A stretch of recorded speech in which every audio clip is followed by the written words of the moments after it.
Szekszardi. Good day, my name is Kristen Szekszardi. I'm a 25-year-old advanced peer worker based out of Eva's Satellite in Toronto. Today I'm here to speak a little bit about myself and the impact of marijuana use with youth. I've been in and out of the youth shelter system for the last 5 years in many of the shelters and transitional homes in Toronto, Peel, and Durham region. When I first had to move into the shelters, I chose Eva's Satellite for its harm reduction practices and stance. I chose to do this because at the time I was using many different substances and I wanted to get help without fear of being judged for my use. Unlike many other youth I know who used weed from around age 14 or 15, I had started young, using regularly by age 12. Where do young people get access to marijuana and why are they using? These questions can be answered in many ways. Personally, I started using to fill some voids that I felt in my life. I grew up in a two-parent household but was pretty much raised by my babysitters. When my parents were home, they were tired from working all day. My parents split up when I was 13, and that may have been some contribution as to why I used. As an only child, I learned to entertain myself.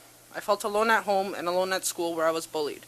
I don't remember the exact moment I decided to start smoking, but I remember that it helped me cope.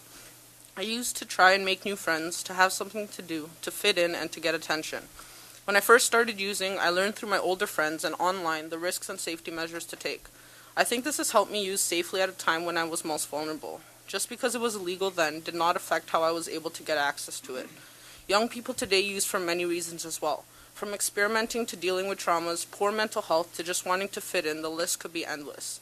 By the age of 20, I had moved into the shelters after a brief stay on the street and staying with my friends. I moved out of my home because of conflict with my family and because of my poor mental health and addiction issues.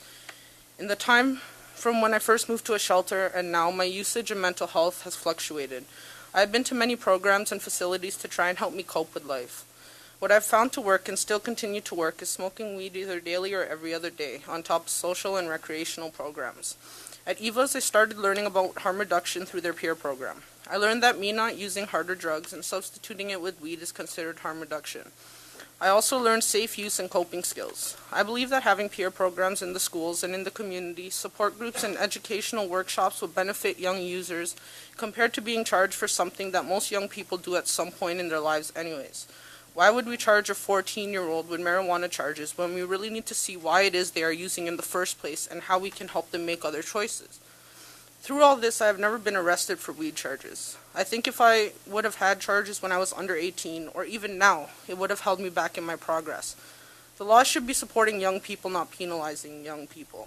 Living in a youth shelter, ages range from 16 to 24. In accordance to the laws being implemented, if I was to give my friend, under age 18, a joint or some weed, I could potentially be charged with an indictable offense. These friends come to me to get advice or use smartly, but now this law will put me at risk of getting a criminal record.